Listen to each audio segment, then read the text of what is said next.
All right, and welcome back to another exciting episode of Stardom Betem Fantasy Football Podcast, where gambling meets fantasy. I'm your host, Brendan Shelley. I'm with my guy, Dan Ambrose. Dan, what's going on, dude? Not much. Pretty good weekend. Ended up going like 5-2, I think, against the spread. So that's always fun. Much better in the NFL than what my college life is looking like. So not great there. And the NBA starts today, so that's fun. Your 76ers, I'm sure that's your pick to win the championship. Every year, they break my heart every Embiid, year. MVP, and This is the year he 76ers gets it together. championship. Oh, that's all he cares about is the MVP. He doesn't care about that championship, but I'll tell you that. But Maxey does, and hopefully he comes back strong from the injury and he puts us on his little back.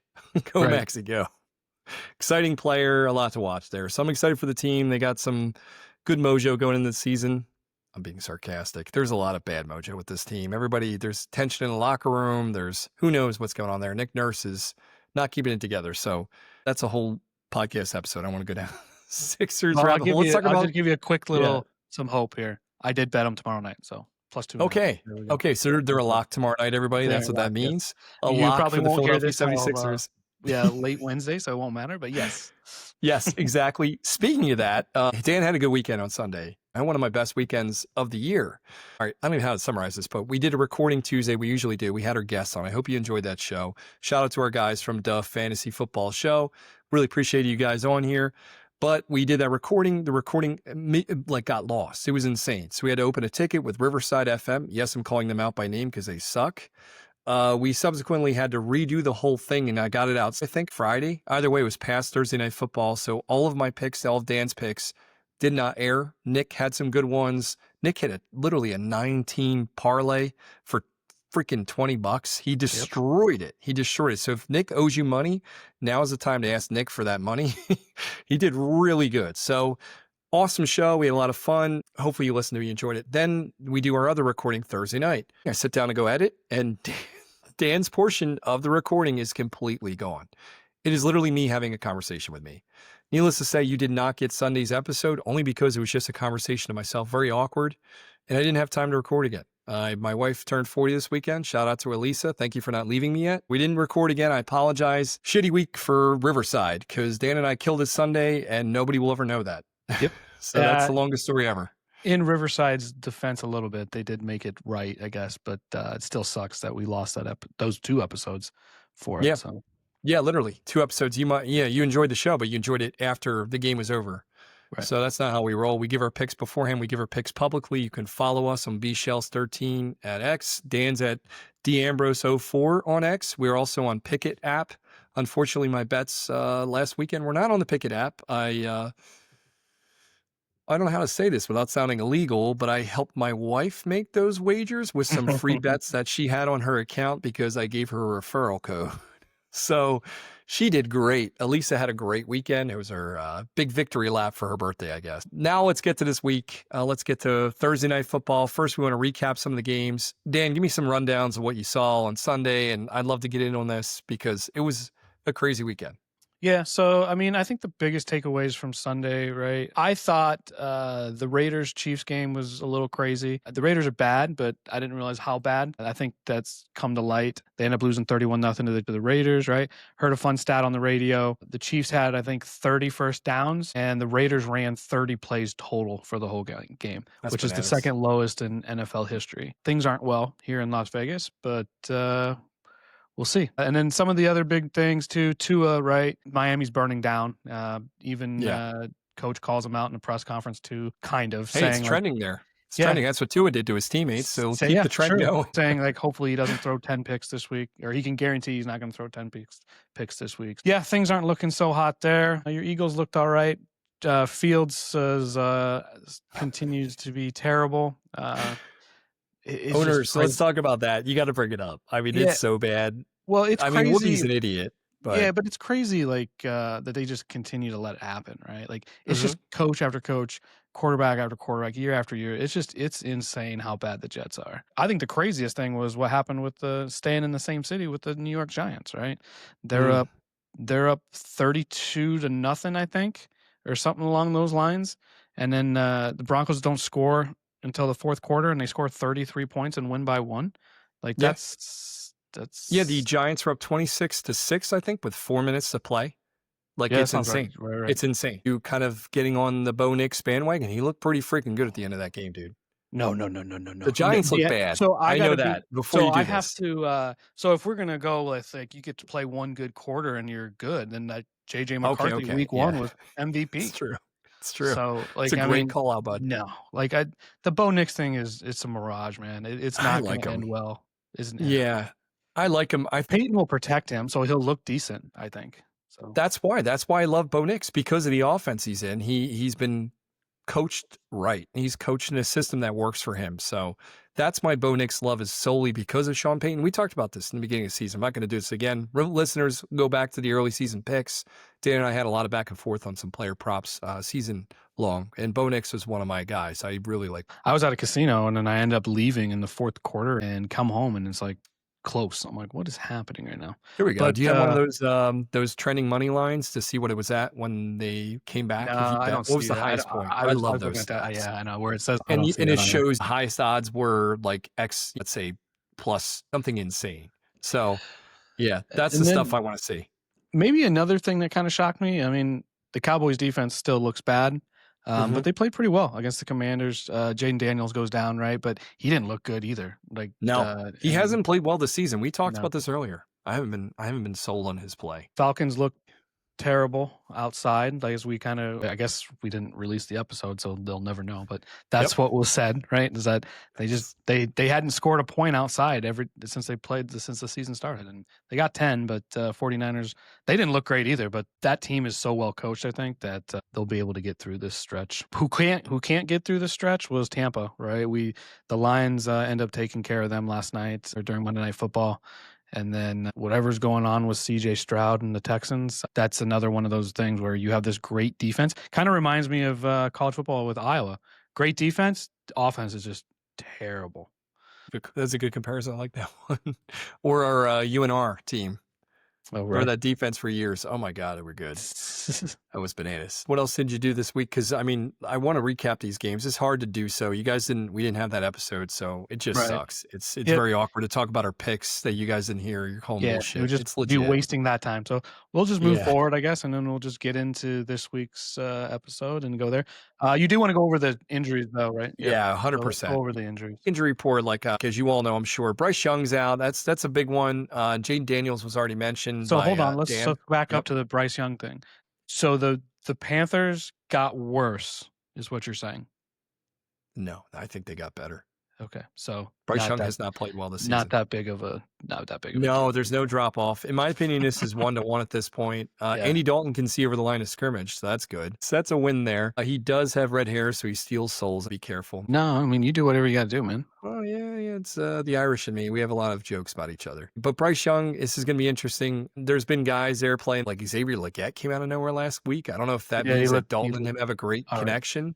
Yeah, I mean, he had 9 catches on 12 targets. I was big on him when they first got him. I thought he'd step up and be a stud. He was not. He's pretty abysmal. If you kept him on your dynasty teams, which you should have, he's a first-round pick at a wide receiver position. Good for you. I guess bring him off the taxi squad if you still got him there. Maybe he can start making some plays. I don't know if this is consistent. I need to see a few more weeks from that. But, yeah, no big changes. Andy Dalton might be a better passer for the wide receivers there, in my opinion. So we'll see how that goes. Jaden Daniels, we talked about. That's a shame. I think it's already been announced he's out. Mariota should play, and we'll see what happens there. Lamar Jackson, this is big news. He's back. Thank freaking God for some of my teams. Thank God for most of your teams. I know a lot of you invested high in him, as you should have. He is a QB1 when he plays. There's no question about it. Mike Evans, that was rough. Oh, yeah, that sucked. Poor Mike. Yep. Yeah, no more 1,000-yard season streak for Mike Evans. I mean, it's impossible unless, it's impossible. So broken clavicle. Now they're even hurting more. So I guess Tez Johnson, he did step up. He had a decent game. Him and Johnson, we talked about them in that last episode. Otherwise, just hopefully Emeka Buka stays healthy there and he can continue to carry them. It's going to be interesting, though. And K. Dotton, he's stepping up pretty much just like Nick and I talked about. K. Dotton was the man to step up, and he's doing so. So that's pretty good. What do we got here, Dan? Any other injuries you want to get in? No, just one more thing about someone that came back last week too. CeeDee Lamb, he looked pretty good. So he had 5 catches, 110 Yeah, yards. Cowboys offense, man, they do look good. If they they're can just legit. somehow, They're yeah, if they can legit. just somehow figure out that defense just to get halfway better than what they are now, that it'll Mhm. go a long ways for this team. And what's impressed me most with that Dallas team is the offensive line. I mean, they Mhm. really they kind of mixed and matched, and they drafted a kid that was way too early, everybody said, and it's working out. I mean, you look at guys like Javonte Williams, he's leading the league in yards before contact, which means Okay, that he's getting protection. So you got right. a guy like Javonte Williams getting that protection. He can find a hole. Anybody can find a hole. As an Eagles fan, I don't like that because one day they might figure out the defense or have a few guys that actually step up and they don't trade, and then they'll be good. So we'll see. A lot of draft picks. So that's the future. All right, so let's Yeah. want to get into Thursday night's game then. So we got Yeah. the Oh, this could be good. This could be a matchup. I'm yeah. excited. Yeah, Yeah. So it's the Chargers. Let's get into it. The Chargers are playing Vikings the go to the Chargers, Vikings. right? Yes. Right. Yeah, there we go. So the Chargers playing the Vikings, and the Vikings are coming off a loss to the Eagles. Their defense was kind of ripped apart. Jalen Hurts had a stellar game. He's getting better as the season goes along. It was good to see some life out of Philadelphia, but we're staying on Vikings right here. They didn't look great. Their defense has played really well this season, and that game they gave up so many big points. It was just detrimental, and obviously they lost. But to be honest, I was impressed with a lot of what I saw with the Vikings, specifically Carson Wentz and some of those throws he made. He was like unstoppable to those out routes to Jordan Addison. It was off the charts. They looked really good. I was Mm. very impressed with those throws. It reminded me of Wentz of old, like 2017 before knee destroyed Wentz. Obviously, I know that very well. He carried us. He pretty much carried us to the Super Bowl and gave it off to Nick Foles, who put us on his back and yeah, flopped that thing right on the table and just said, "Yeah, I'm Nick Foles." That was Wentz's team, though. He got us all those wins to start. I think it was 13 games, carried us to that area. This is a better team than I thought, honestly, and I think a lot of that has to do with your estimation that JJ McCarthy was not legit, man. I'll give you that. You look brilliant right now, unless he shows up when he comes back from this injury. But I saw enough for 3 or 4 games where I agreed with you before he got hurt. Vikings are going to cash my under 8.5 wins still. That they're not getting Okay, over 8.5 wins. you What are don't they think right now? Wentz can do this? No. All right. No. Now, let's say he has a game where he continues to not play stupid, like he's had some dumb turnovers. That's just Wentz to a T. But if he plays well, let's say the next game, like stellar next game, let's say versus Okay. the Chargers, they pull out a win. Let me Does JJ comes back? Does Wentz keep the job, or does JJ get back on the field? No, I think you keep Wentz in, right? But the wins aren't going to be there. And you know why? Their schedule, man. Like their next 3 games are Chargers, which they don't look great, so it's probably winnable, right? Detroit, and then Baltimore comes to them. So if Baltimore's coming back, like that's, I mean, potentially they could lose the next 3 games and be like, okay, that makes sense. No, you're right when you call it out like that. That's Right. rough, man. And plus, Lamar's back. Like, yeah, not looking too good, guys. I think JJ's due back next week too, so it's probably not even enough runway if they Yeah. can pull this off for the Chargers. Because I have the Chargers winning this by like 7. I just don't looked. know It about looks you. like he's not playing, but it does. Everything looks like he's technically available, but they're not going to Yeah. probably suit him up. No shit. I thought he was still injured, so that's something. So they're probably calling it a recovery Kind game. I of, don't know. yeah. So Yeah. like they says right here, like won't start this week as his weird year continues. It's like, Okay, that's a good article. I mean, it sounds like something you wrote. right. Written by Dan Ambrose. He fucking sucks. It says the article. Yes. What's the line at, first of all? I see the Vikings losing this by 7 or 8. What's it at Okay. right now? So with that projection there, you would want to take the Chargers. So the Chargers right now are currently minus 3. It is juiced a lot of places to like 120, 115. So it's Yeah. probably closer. We may see 3.5. I don't know if it'll tick up over that or not. I might look for an alternative line, like Chargers minus 4.5 or 5. The total's at 44.5. I do like that total, and I like typically don't bet over unders either. But I end up getting this 44.5 as well. I do think there's going to be scoring. I think both teams are desperate, and the playbook's going to be open, and we'll see what happens. Both those defenses they're pretty damn good. So we talked about this before we recorded. The Vikings are the 8th ranked defense in the NFL, total defense. I think the Chargers are like 3rd. Both teams' defenses kind of can't show up. That's what you're saying is going to happen? Yeah, To because get it's that Thursday over? night, and teams good don't point. perform well Yeah. on Thursday night. So yeah, if this Yep. is a game on Sunday, I don't probably bet this at all. And the Chargers, you were right as far as their ranking. Like they were at one point pretty high up there, but they've actually fallen behind the Yeah. Vikings now. So 14. So Chargers are 14th, and I got Minnesota around 12 for Okay, that makes just sense. defensive ratings and stuff. So Yeah, these are Dan's. on the betting side, yeah, which is the only thing that matters. Amen to that.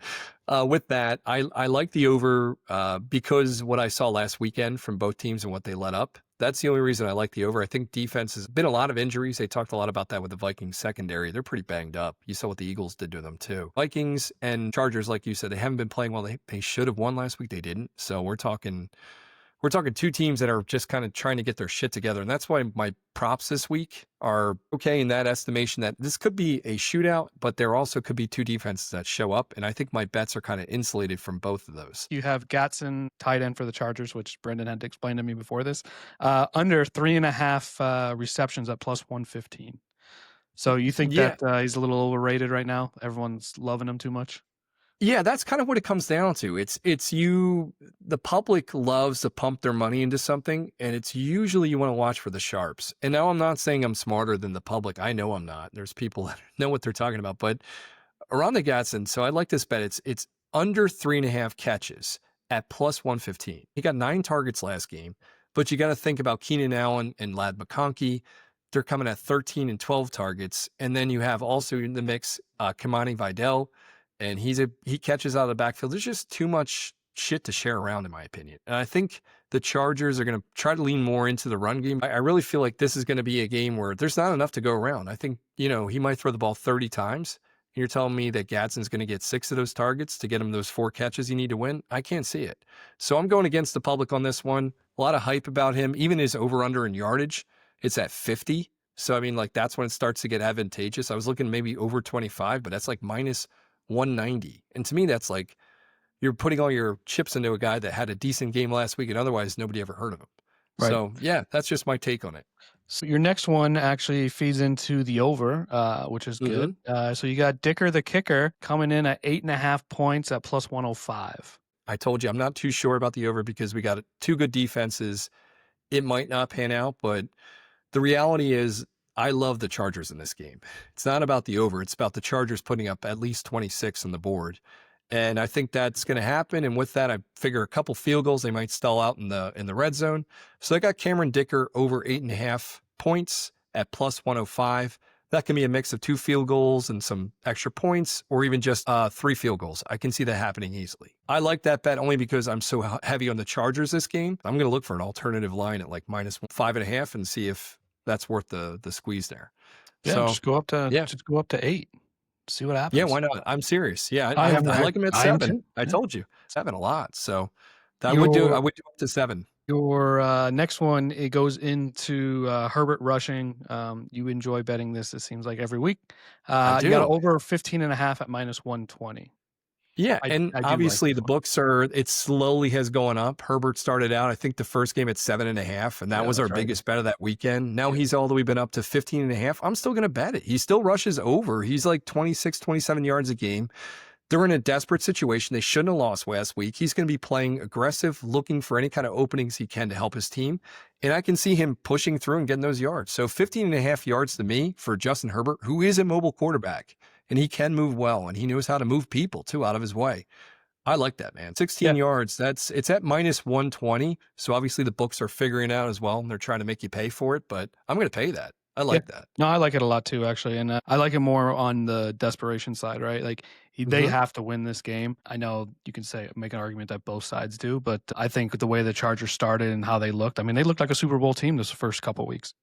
And now they look anything but that. Let's flip sides here and go over to the Vikings. You got one bet on that side, and it's your boy Carson Wentz over 6.5 yards for his longest run of the game. Yeah, and I like this because we talked about this earlier, that Wentz has been playing decent enough to kind of make you question bringing back McCarthy. He's going to do everything he can, knowing that McCarthy might come back next week, to try to keep that role. So I can see him breaking off a decent run. We saw him do it 3 times this year. He's had rushes over 10 yards times this year. His season average is 9 yards. So you're telling me he won't break off one over 6.5 yards? It's going to happen. Watch for Wentz to do things with his feet if things are failing around him. I can see him trying to keep that job desperately. Yeah, for sure. My prediction for the game, if I had to pick a side, I would You probably always go with the lean. dogs on Thursday. That's Usually I been your do, but thing. I would think I would Yeah. lean the Chargers on this one. I just think that it's more of a desperation thing for them right now that they have to win a game, and I think they're starting to feel that pressure. I would actually lean Chargers, but I'm not betting it. I'm taking the over instead. I do love that. So Right on. Yeah, I might follow you on that. And I definitely am betting the Chargers. So, yeah, thanks for joining, guys. Hopefully Riverside doesn't bend us over again this week. We'll be editing this and getting this out for you as soon as possible. Yeah, keep listening, keep subscribing, tell your friends about us, tell the sponsors. They're lining up. We'll fit them in. Different magnetic. Yo, my raps volted, hear my memory banks, they never be released. Box